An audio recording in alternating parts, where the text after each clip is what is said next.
You're locked in to the hottest station on the planet. Resistance is futile. The revolution has begun.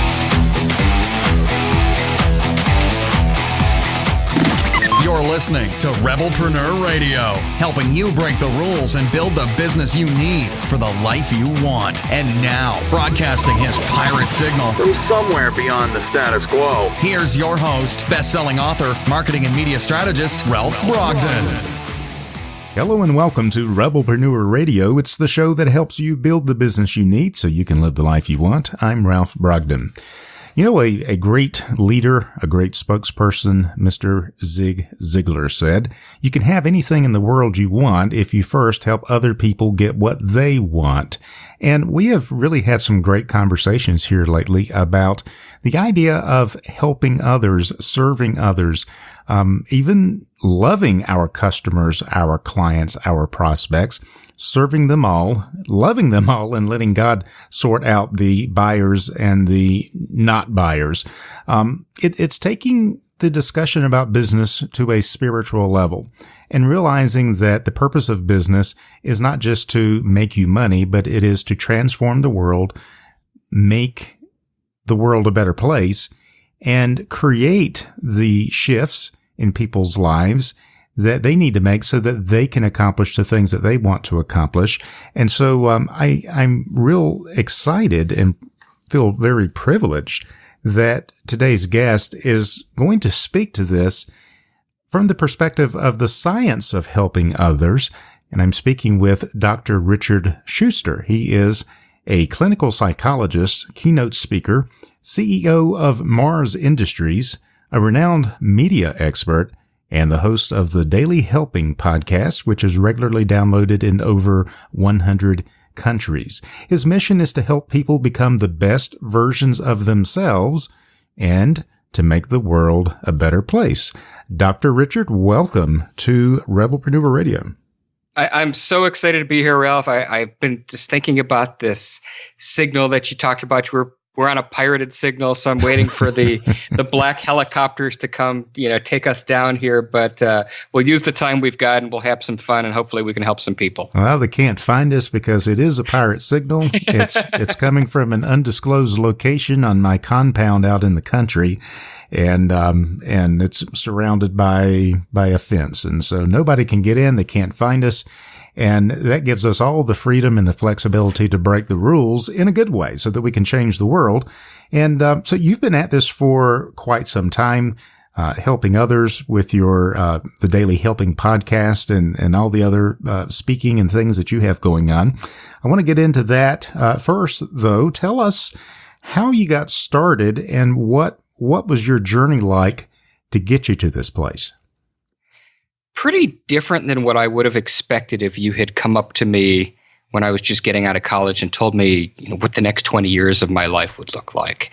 And it's interesting. I had a very good upbringing, and I was privileged to have down-to-earth, hardworking parents. My dad was an entrepreneur. My dad was a dentist, and so I was often hanging around the office as a kid, and I had the examples of a dad who would teach me the value of helping others. He would often give away dentistry to kids where the parents couldn't afford to fix their kids' smiles and things of that nature. So I always had those examples. My mom was a school teacher before I was born, and then I was lucky to have a stay-at-home mother. So I had really humble, down-to-earth, hardworking parents. And when I got out of college, something kind of changed in me, and I don't know if it was just you get into the corporate world and you get excited about climbing the ladder and doing all these glorious things. And so I kind of likened myself to who I had become of the character that was in that movie Family Man with Nicolas Cage. Before he woke up and realized he had a family, I became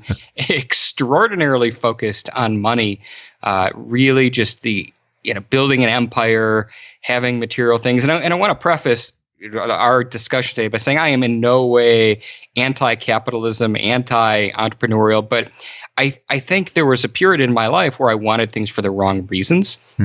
And then I bid on a government contract with the Department of Defense in my early 20s that I had no business winning, and I won it. And so all of a sudden now, I'm positioning myself in my mind as the next Tony Stark, before really the world knew who Tony Stark was. And we weren't making weapons. This was actually software where we were connecting the medical records of the Army between 2 points, also secret locations that we won't reveal where those signals were coming from. But it was doing that work for the DoD. And now I'm on my way to having, all of these things that I didn't need and thought I wanted. And I would literally go home and get on eBay and I would look up private islands, thinking that one day I was going to have the capital to buy a private island and name it Shuster Land. And I really just stupid things. And so, Ralph, as I'm building this company, something happened on what was otherwise an ordinary Saturday that changed my life forever. And I know that's cliche, but this really was, where I was out on a Saturday night, and I was in a horrific car accident in which I almost died. I broke my spine, nearly tore every ligament in my neck, had a number of severe internal injuries. And what we know about the brain is really, really interesting in terms of self-preservation. You have to understand that our brains basically exist to do one thing, and that's keep us alive. And we have a lot of really cool data, even going back to some of the early world wars, where we have letters from soldiers and they would see, like a mortar shell flying at them. And, what doesn't really happen is, like you see in the movies, your life is going to flash right before your eyes. Right. That's not really how it goes. What happens is that the brain slows down our perception of time, kind of like Neo in the Matrix when he sees those bullets just kind of moving time by him. Bullet time, right? That's what we experience. So in what was maybe 3 seconds, upon which I made my left-hand turn and the car goes flying through the intersection, slams into me, sends me into oncoming traffic, my airbag's going off, then a second car in the other lane smashes me and sends me back the other way, and ultimately a telephone pole stops my momentum, maybe 3 seconds. But in that period of time, it was very surreal for me, and I'm actually having a full-on conversation with myself in the moment. And that moment wasn't, oh, dear God, please let me live, and I promise tomorrow I'm going to go give Christmas presents to orphan boys and girls. I was dead. In my mind, I knew I was dead. And my first thoughts were, my parents are about to get a call. I knew they were out with their good friends. I think they had dinner and a movie kind of a thing. And they were going to get a call that I was dead. And how guilty and ashamed I was of that. And then my next thought, all in this 3 second span, was reflecting on the life I lived. The car was not going to come with me to the grave. My watch was not going to come with me to the grave, nor would all of these fandangled things that I was wanting to buy for myself going to come with me. And I had just realized that I had wasted so much of my life focused, in these last several years on nothing of consequence. And so I was resigned to the fact that, my end was near. And again, this was such a bizarre moment. Like I could see the center console crushing into my ribs, though I didn't feel anything. It really looked like a can of Coke just being crushed. There was just slow motion. I'm seeing little shards of my windshield floating in the air. Like, all of this is such a surreal moment. And spoiler alert, I didn't die. But, it took me a long time to convalesce, to really start thinking about making changes. And it still took me a while to get there, largely because of fear. But that's what really started me on the very different journey and doing what I'm doing today. And tell us more about what you are doing today, and how do you help people, and who do you help? What evolved out of that experience, and how was that playing out for you now? So I'll flash it forward a little bit. So I eventually walked away from that organization I was building just because I was absolutely miserable. I didn't know what my purpose was, so to speak. I had no idea what I was going to do when I grow up, but I just knew it wasn't that. And I joke a lot because if Instacart had existed back then, I have no idea what my life would be like. The only reason why I left my place of residence was to go get food. And I had been still feeling pretty down on myself. Now I'm kind of regretting this company and the time and the money and all of these people that I'm letting down. And one day I go to the grocery store and I hear these two women talking about their teenage daughters on social media. And I don't usually interrupt people's conversations, but I did this time very politely and let them know, I had a background in technology, and here's how you can do X, Y, and Z to keep your kids safe. And long story short, that freaked them out, which was not my intent. But they said, come speak to our PTA, and I did, because I wasn't doing anything. And that was really the first moment that I was like, huh. And I didn't ask for money. It was just felt really good to be up in front of 30 or 40 parents and terrifying them and giving them that information. And what's really funny is there was a guy in the audience who was in that city's cybercrime police. He was in the police department and on their cybercrime unit. I don't know why they didn't ask him to talk, but he came up afterwards and said, hey, you're really good, Richard. You can say things as a consumer, or he didn't say a consumer, excuse me. He said as a civilian. I'm in that business mode. As a civilian, you can say things that we as law enforcement can't. Would you be willing to talk with us? And so now I'm on a speaking tour, right? And out of that, I found a path back to graduate school, got a master's in social work, then went further and got a doctorate in clinical psychology. And I know you're trivializing, like I'm compressing years of my life into a sentence. But then, within that work, got advanced training in forensic and neuropsychology. And as I'm out in the world, finally licensed and practicing, and I principally work with sexually abused children. That was a lot of what I did diagnostically. I just felt like, okay, this is good, and I know the work I'm doing is important, but how can I make a difference on a larger scale? And I came up with the idea of doing this podcast and I came up with the name The Daily Helping: Food for the Brain, Knowledge from the Experts, Tools to Win at Life. And didn't know how I was going to get any guests on my show or how anything was going to happen, but just started emailing 100 well-known people every morning before I would go see my patients. And you know this as well as any other entrepreneur, 99% of the time you don't get a response. And then, 0.5% you'll get a no, and then the other, 0.5% somebody will say yes, and so I started getting some yeses, and then the yeses became a lot of yeses, and now we're, I think, about 130 episodes into this, and it is called The Daily Helping, but we actually only air it weekly, so I give myself the right to expand this to a 5-day-a-week show eventually, but we've been doing this for over 2 years, and I've built a little bit of neuroscience kind of sneakily into my content, where my call to action every episode is to encourage the listener to commit an act of kindness, especially if they don't know who the person is, and do this every day and post in their social media feeds using the hashtag #MyDailyHelping. And the thing that I really want to bring to people's attention is that we as a society have become more focused on ourselves than at any point in human history. And social media has a lot to do with this. And, I'm not going to fully demonize social media outside of, calling it for what it is.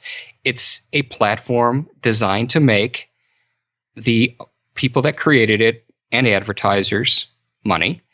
It's designed, I guess I am demonizing it. It's designed, and it's certainly a wait for Zuckerberg to put the red laser on my chest as I say this. It's designed, and the people that created this know this, that it's going to give you psychological well-being. You're going to get a little hit of dopamine, which is a pleasure hormone, every time somebody likes one of your posts.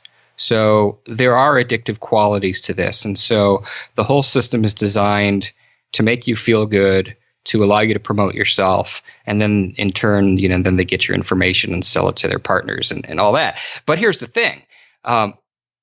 We are hardwired as a species to feel good if we help other people. But that's not really where we're at as a society in our focus. So by having that call to action as part of my podcast, that enables me to get you to get into this habituated set of circumstances where you're doing good things, helping other people every day, and kind of flipping that switch. So that's the podcast, and it's this because you've got a really successful platform of your own. It's so much fun, and the things that have come out of it have been completely unexpected. I actually had a kid reach out to me not long after Thanksgiving in 2017, and tell me that because of the podcast, he heard me. I was a guest on Entrepreneur on Fire, and that episode popped up in his Twitter feed just before he was getting ready to compose a suicide tweet and put a gun in his mouth. And he wrote me this long email, which I was tearful as I was reading it. about how, because of my podcast, he wanted to live and wanted to start a podcast for people with depression so that they always knew there was a light at the end of the tunnel. And I've kept up with him. I've helped him with that, actually. And now he's got a whole new life. And that, that specifically to prevent a suicide wasn't why I created the show, but that was probably the biggest, holy cow, this is really unreal. And, no matter what else happens, the show saved a life, and I'm so grateful for that. So it's led to a whole lot of other things I'm doing. It's led to my speaking career. It's enabled me to promote a charity that's very near and dear to me. I created a nonprofit for children called Every Kid Rocks. I know there's a time limit here. So the very high level of this is my wife and I almost lost our firstborn son. And when my wife went into the hospital at 31 weeks and had collapsed in pain, when we went into the hospital, they told us that the reason she was in pain was because he was kicking her sciatic nerve, which I think was his way of saying, hey, get me out of here and help me out.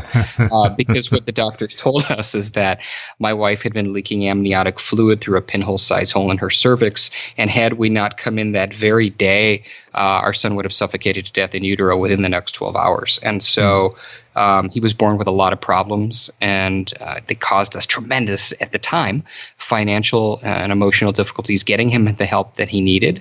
And now today, he's 6, he's perfect. I'm very grateful. Well, as a dad, every kid thinks their kid is perfect. But he literally, he had a misshapen head, and he didn't know he had a right side of his body for the first 8 months of his life. So now today, he's doing very well in school and has friends, and he's beautiful. And so we created Every Kid Rocks, my wife and I, so that we could help families not have to go through what we went through and help those kids who need to reach their full potential. And so the podcast led to all of that and the work I'm doing with Mars Industries as well. Wonderful. The story really does so much to communicate this idea that we are hardwired to feel good when we're helping others. And just telling your story, that's quite a leap to go from, a kid that is contemplating the day when he can buy his own island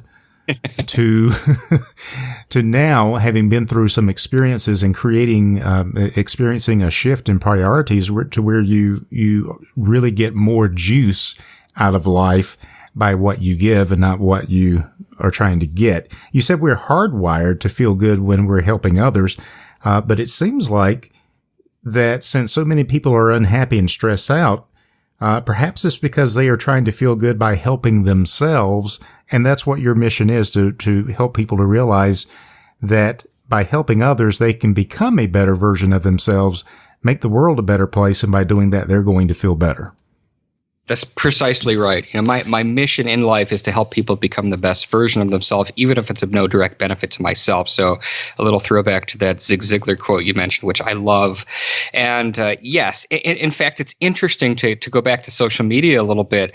There's a lot of research that suggests that there is an inverse correlation with respect to social media posting and happiness. And what the research has indicated is that people who post more, not only in terms of the volume and the voluminous nature of what they post, but the degree to which it's self-aggrandizing, that there's an inverse correlation between that and happiness. So the people that are oftentimes on their social media posting, look at me, look how great I am, they're actually less happy statistically than those who don't. So says the research.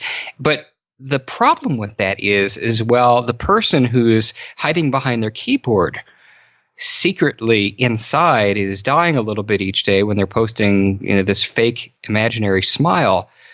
Their neighbor and their connections and their friends, they don't know that. What they see is, man, Ralph's got an amazing life.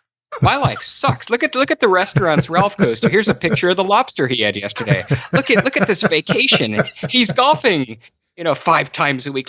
So we have in the early 2000s when the research started coming out about how the internet shifted from largely informational to not only transactional, but also where we had tools for the first time where people were able to make their own personal websites. So with the consumerization of the internet, you started seeing the emergence of what was described in the research as the trophy case presentation, and it certainly holds true today. So you're right. We have this cycle, and it is a customized 24-hour personalized information cycle, which sends us exactly what we think we want to see, where everybody else is doing incredible. And we feel like we have to measure up. But the thing is, we are absolutely hardwired to feel good when we do things for other people. So if any two people listening to this in their own secret compound somewhere behind their fences, and we're to get connected, and we put them in a room, and person A gave somebody $1,000. And then person B received $1,000. And we had real-time diagnostic imaging tracking their brains. The same exact parts of the brains are lighting up. And so what that tells us is, this is not new stuff from a neurobiological standpoint. These are ancient mammalian systems. If you want to get really nerdy, this is called the mesolimbic pathway, and it's that ancient neural system of reward that's been around forever and pleasure. And so I 100% want to get people excited about doing good things for other people, helping other people first, especially in their businesses. And I love Bob Berg. I'm a huge fan of his, and he's been on my show. And we talked about the strategies he has in the Go Giver. Yeah, he was on my show last week. We had a great conversation. How about that? Yeah, he's absolutely phenomenal. And so one of the questions that I had asked Bob when he was on my platform is, Bob, is this just you, or how big is this movement getting? And he just said, there's absolutely, and I've talked to a lot of people that I've kind of asked the same question in different spaces. There's absolutely a paradigm shift that we've seen probably in the last 10, 15 years, where businesses are starting to recognize the importance of not only helping their customers, but helping their employees. Again, there's that Zig Ziglar thing. If you help your employees achieve their goals, your bottom line as an organization by default is going to get what it wants to. Absolutely. I mean, it sounds self-evident. It's like Columbus, anybody could have done what you did, Columbus, the critics said. And Columbus said, well, of course, once I showed you the way, anybody can follow. That's easy. It seems like what we're talking about is so self-evident that you can change the world and feel better about yourself if you help other people get what they want first. I mean, that wisdom has been around a long time. Why is it so difficult for us to, and this is my real question is, are we going to have to go through a traumatic experience like you did to have this awakening and have this shift? Or is this something that we can intuitively realize as truth and begin to make these changes? What do you think? So the answer is no, you don't have to go through a car accident or a like near-death set of circumstances to do this. What part of the issue is we are, as a society, extraordinarily focused on achievement. And what achievement means in Western culture is different than in a lot of other places in the world. But principally, we look at, from a professional standpoint, we look at status, right? So, the C-suite people, Fortune 100 companies, those are the type of jobs where people go, ooh, when a business card is handed out, and look at me, this, big shot C-suite level person. So we are chasing the glory a lot of times for the wrong reasons. We're chasing the money. That's that I was, and I know I have encountered so many people that I've talked to and worked with who was like, it's been about the money. It hasn't been about the mission. It hasn't been about their values. And what I tell people is where you really need to start is be very clear and granular. And this, a process that you can do with this is literally just sit yourself down with a piece of paper and just start brainstorming. What are the things that matter to you? And I don't mean, having, a certain brand of car or, a certain kind of home or what have you, but from a values standpoint.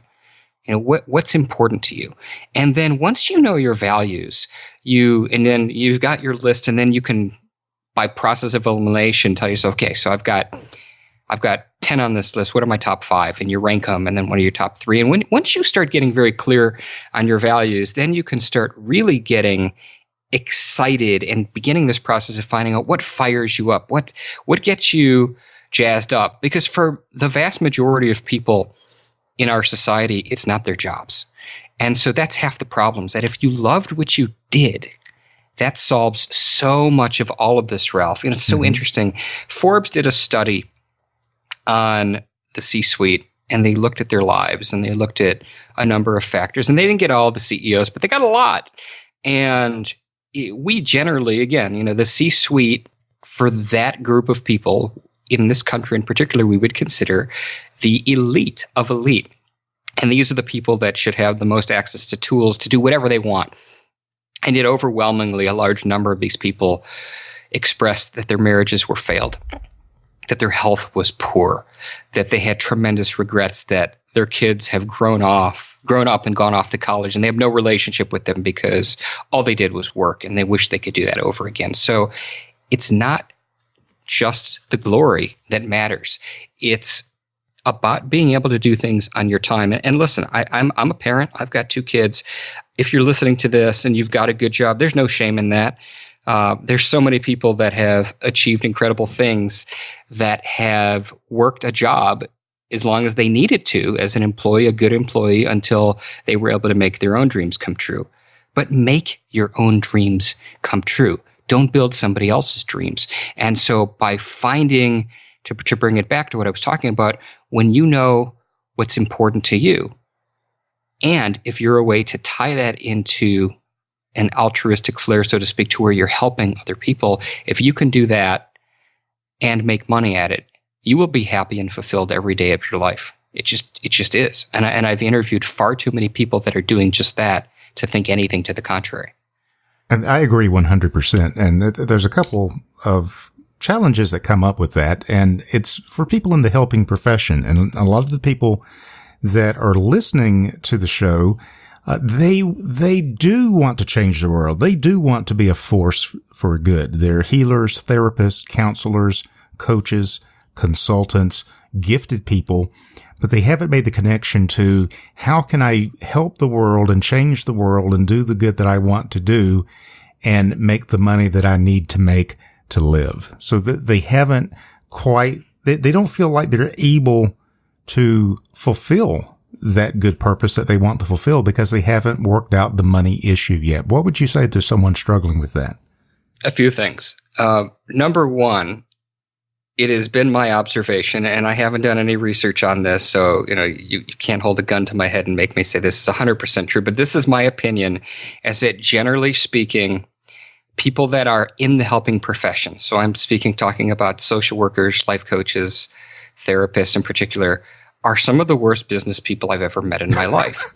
and the reason, a big part of the reason why is because they have a dichotomous relationship with money, in that they want to help people, but there's a part of them that feels that there's an exploitative aspect to getting paid for what you do. And I used to run into this all the time. And so what I would say to people is there's a way that you got to get clarity on that first, because if that's your hang up, then you need to really figure out why that is. And what I would say is that if you're not charging what you're worth, you're doing yourself a disservice and you're doing the client a disservice, because I don't care what profession you're in. If you don't feel you're being adequately compensated, you are not at your best.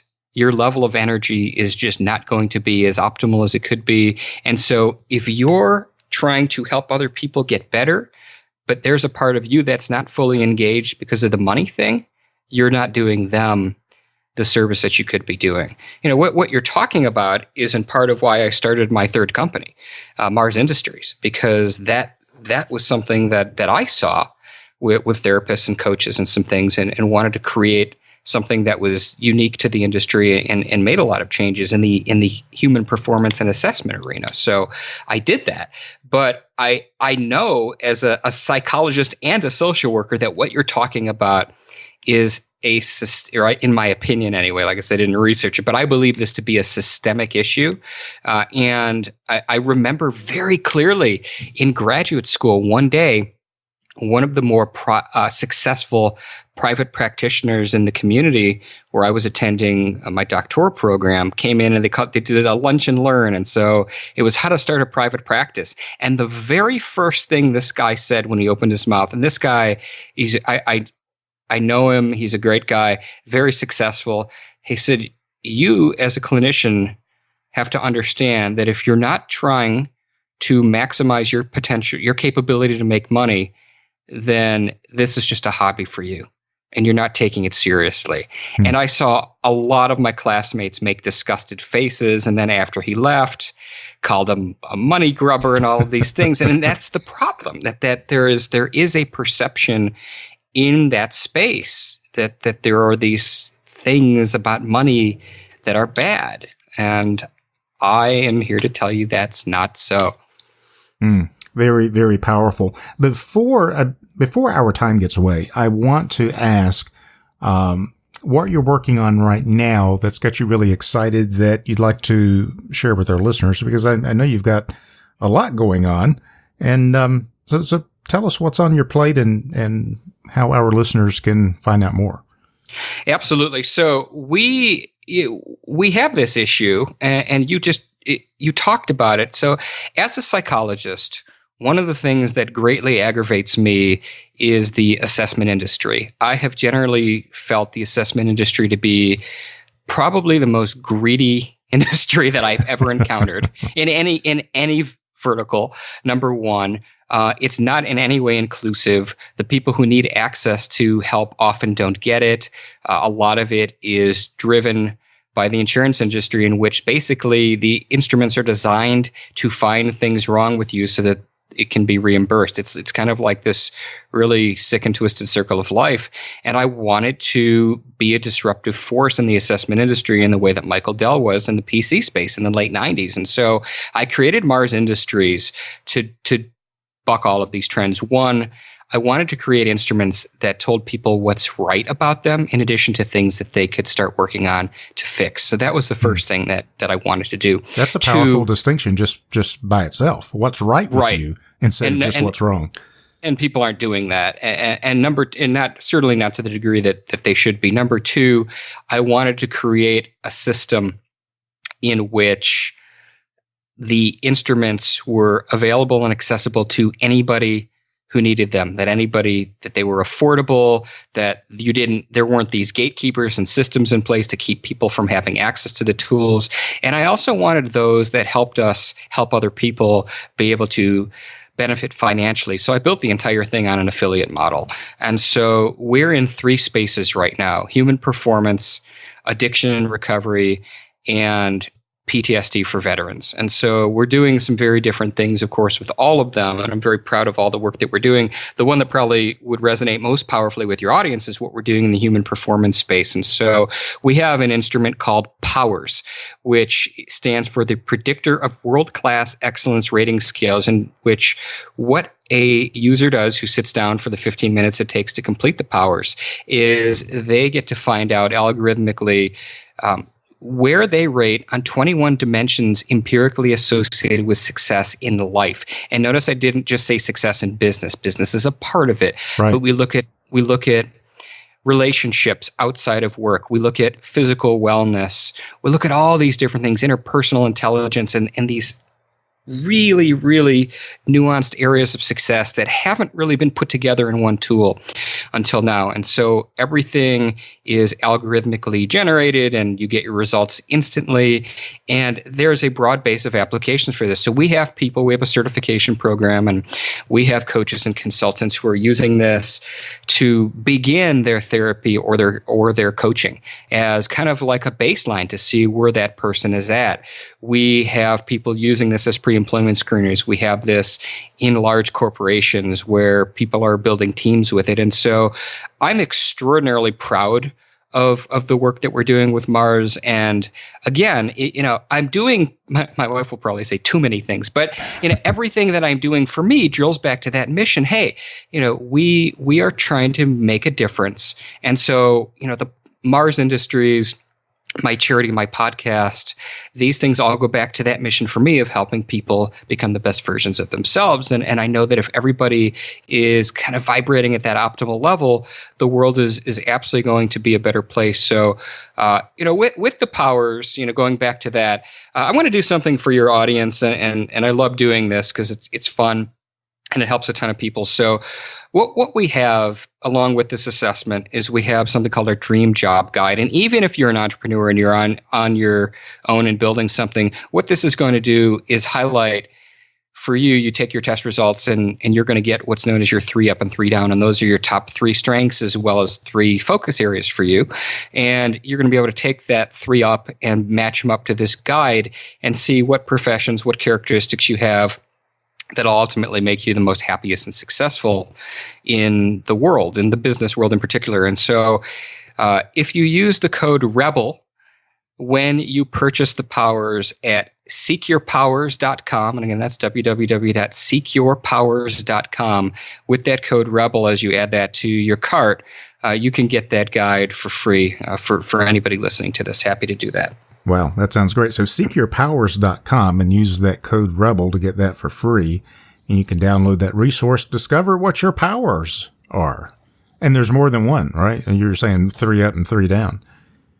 Right. So you're going to find out where you rate. So there's 21 of these dimensions that we look at. So you're going to find out which of the 3, and you're going to find out where you rate on all of them, but you're going to be able to see what are your top 3 superpowers. Wonderful. So this is the science of helping other people. Before you can help others, you have to understand what your superpower is. We talk about it in terms of value. What is your value? What do you bring to the world? What do you bring to the marketplace?